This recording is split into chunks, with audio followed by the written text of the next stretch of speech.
Great good evening to all. I Smith Singh welcome all of you in equal to MC Square. First of all, I would like to wish you a happy Republic Day to all the Indians and all the students of our institute, along with all the citizens who is living in India as well as abroad. So today there were a competition generally organized by our institute, and now the competition is over. Now I am going to announce who is the first, second, and third winner of today competition. And generally there were a speech competition only, and a few students participated, and somewhere in the senior group, group A, and somewhere in the junior group, group B.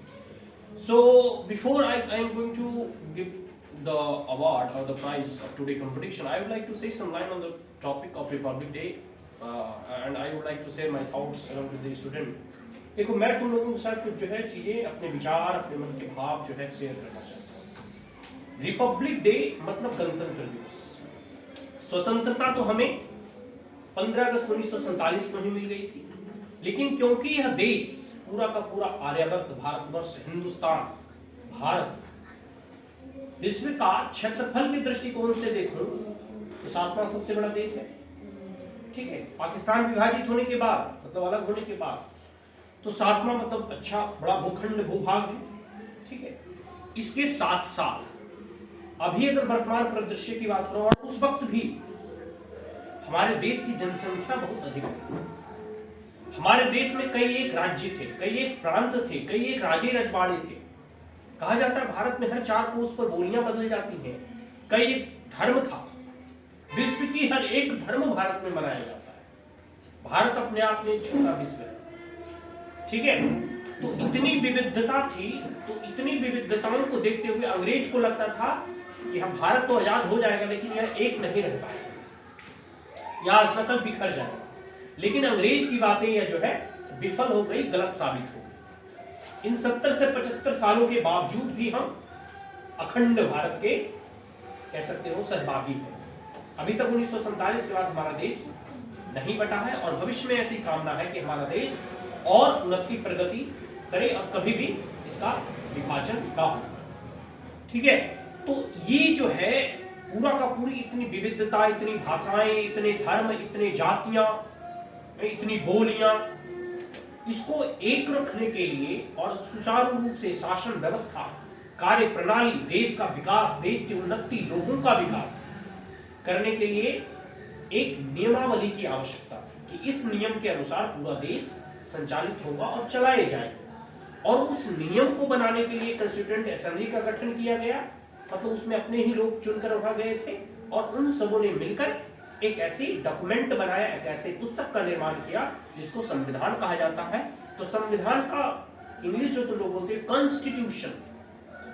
Constitute मतलब होता है संग्रह करना, संगठित करना, एकत्रित करना। तो वह जो है संविधान का पुस्तक है, मतलब नियमों को एक जगह एकत्रित किया गया है, संगठित किया गया है, और उसी नियम के आधार पे पूरे भारत के नागरिक जो इस भूभाग के अंतर्गत रह रहे हैं, और जो भारत के नागरिक विदेशों में भी रह रहे हैं, जैसे बहुत सारे एम्बेसडर या फॉरेनर जो है भारत के रहते हैं, नागरिक वगैरह बाहर में रहते हैं, काम करते हैं, वह भी इसी संविधान के अकॉर्डिंग ऊपर ही नियमावली लागू होगा। इसी संविधान से पुलिस प्रशासन काम करेगा, इसी संविधान से जो है देश का डेवलपमेंट होगा, इसी संविधान से जो है न्याय व्यवस्था चलेगी, इसी संविधान के अनुरूप फर्दर कोई कॉन्स्टिट्यूशनल अमेंडमेंट वगैरह या फिर जो भी देखो पॉलिसी सरकार बनाती है वो होता है। देश की आजादी की कीमत तो लोग जानते ही हो कि कितने स्वतंत्रता सेनानियों ने देश के ऊपर जो है अपना सर्वस्व अर्पण कर दिया, तब जाकर हम ये स्वतंत्रता की कीमत पाए,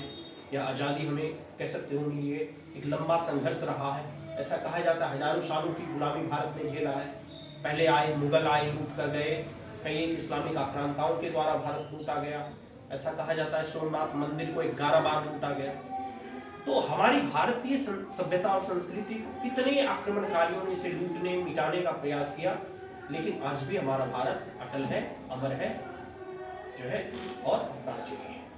वह सब तभी संभव हो पाया है जब हर एक समय में, हर एक पीढ़ी में भारत के लोग जो है उससे संघर्ष करते रहे। मुगल आए फिर भी भारतीय लड़ते रहे, अंग्रेज आए उससे भी भारतीय लड़े।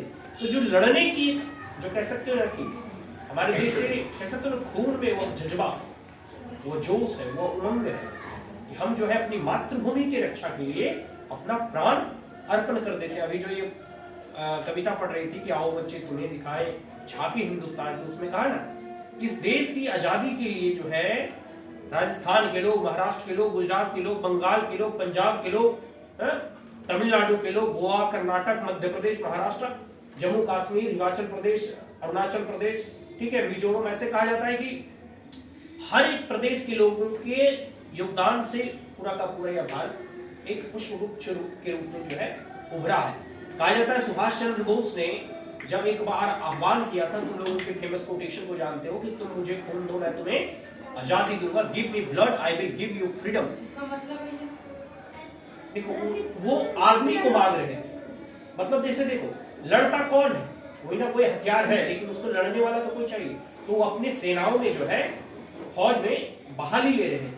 तो उस वक्त के जो युवा थे वो उसमें वो आकर्षित करना चाह रहे थे कि तुम आओ हमारे फौज में शामिल हो, हम अंग्रेजों के खिलाफ लड़ेंगे। तो खून मत का मतलब वही हुआ, तुम अपना खून हमें दे दो, आदमी दो, मतलब माताओं से कह रहे थे कि तुम अपने पुत्रों को हमें दो ताकि हम अंग्रेजों के खिलाफ। ऐसा कहा जाता है कि एक औरत जो है अपना मंगलसूत्र उतार कर दे दी सुभाष चंद्र बोस के आह्वान। तो ऐसे थे सुभाष चंद्र बोस और उनके ओजस्वी भाषण। सुभाष चंद्र बोस हो गया, महात्मा गांधी, चंद्रशेखर आजाद, भगत सिंह और जितने भी स्वतंत्रता सेनानी हुए, ठीक है, सबका कुछ ना कुछ आजादी में योगदान रहा। भगत सिंह वगैरह हम लोग युवाओं के जो है कह सकते हो प्रेरणा स्रोत है। 23 साल की उम्र में जो आजकल के बच्चे कहते हैं ना कि अभी तो बच्चे छोटे, 23 साल की उम्र में वो अंग्रेजों को कह सकते हैं कि दाते तनो चने चबाने पर मजबूर कर दिया और उन्हें जो है फांसी का जो है कह सकते हो कि चूमना पसंद किया। और जो उनकी जो फिलॉसफी ऑफ बॉम्ब है कि उन्होंने असेंबली में बॉम्ब फोड़कर भागे नहीं, डरे नहीं, उन्होंने कहा अंग्रेजों का मुकाबला डटकर करेंगे, ठीक है। भले ही जो कह सकते हैं उनको अंग्रेजों ने फांसी के द्वारा उनके शरीर को जो है देहावासन कर दिया या मार दिया, लेकिन आज भी भगत सिंह हमारे जो है रमणियों में, हमारे रगों में बैठे हैं। आज भी चंद्रशेखर आजाद का नाम लेता है तो जोश से लोग भर जाते हैं, ठीक है। तो ये सब होती है देश प्रेरणा। ये कंपटीशन और प्राइज तो एक मामूली सी चीज है बाबू।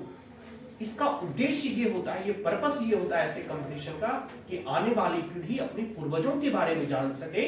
और क्योंकि बच्चों के ऊपर आगे का भविष्य निर्भर करता है, तुम्हारे ही कंधों पर आगे जो है यह राष्ट्र की जो बागडोर तुम्हारे ही कंधों पर आएगी। तो तुम अपने पूर्वजों के बारे में, अपने इतिहास के बारे में, अपने स्वतंत्रता सेनानियों के बारे में जब जानोगे, उनसे प्रेरणा लोगे, उनसे सीखोगे, तब इस आजादी की कीमत के महत्व, इस आजादी के महत्व को तुम समझ सकोगे कि कितने संघर्षों के बाद, कई एक लड़ाइयों के बाद कितने लोगों ने हंसते हंसते गोलियां खाई, कितने लोगों ने जो है कह सकते हो अपने प्राणों को न्यौछावर कर दिया, कितने लोगों ने जो है फांसी पर झूल गए, तब हमें यह आजादी मिली है। और आज हम इस आजाद भारत के जो है एक निवासी है, ठीक है। तो उनसे प्रेरणा लो, उनकी जीवनियों से कुछ सीखो, ठीक है। और कुछ सुनाओ? नहीं। चलो अब हो गया, अंत में हम यही कहूंगा कि जो भरा नहीं हो भावों से, बहती जिसमें रसधार नहीं, जो भरा नहीं हो भावों से, बहती जिसमें रसधार नहीं, वह हृदय नहीं, वह पत्थर है जिसमें स्वदेश का प्यार नहीं, ठीक है। उस हृदय पत्थर के समान है जिसमें अपनी मातृभूमि के लिए, अपने देश के प्रति प्रेम ना हो, समर्पण ना हो, त्याग ना हो, बलिदान ना हो, अर्पण ना हो। तो तुम लोग सभी जो है अपने राष्ट्र के प्रति जो है सजग रहो, आत्मसमर्पित रहो और पूरी जो है निष्ठा के साथ अपनी मातृभूमि की सेवा भविष्य में भी करना, आगे भी करना। कोई आर्मी में जाओगे, कोई फौज में जाओगे, सबका अपना जो भी सपना है, जिस भी रूप में हो सके। एक मजदूर भी अपना सेवा करता है और एक राष्ट्रपति भी अपना सेवा करता है। तो जिस भी रूप में तुम इस राष्ट्र की सेवा कर सको करना, ताकि हमारा यह राष्ट्र जो है उन्नति जो है और प्रगति करता रहे और हम इसी तरह जो है अपनी स्वतंत्रता को और गणतंत्रता को जो है अक्षुण्ण रख सके, उसे हम बरकरार रख सके। सबसे पहले हम सीनियर ग्रुप का हम 3rd प्राइज घोषित करते हैं। साक्षी है, आजा साक्षी। अच्छा बोली हो और अच्छी से मेहनत करो, ठीक है। Thank you. 2nd prize winner है अर्चित कश्यप। आ जाओ अर्चित। बहुत अच्छा सुनाते हो और मन लगा के आगे जो है कोशिश करना और आगे बढ़ना। फर्स्ट प्राइज है पवन, आ जाओ पवन। बहुत अच्छा सुनाए और मन लगा के पढ़ना। चलो बैठो। तो ये कोई बात नहीं, ये जो है सीनियर ग्रुप का कह सकते हो कि हो गया। अब हम जूनियर ग्रुप का घोषित कर देते हैं।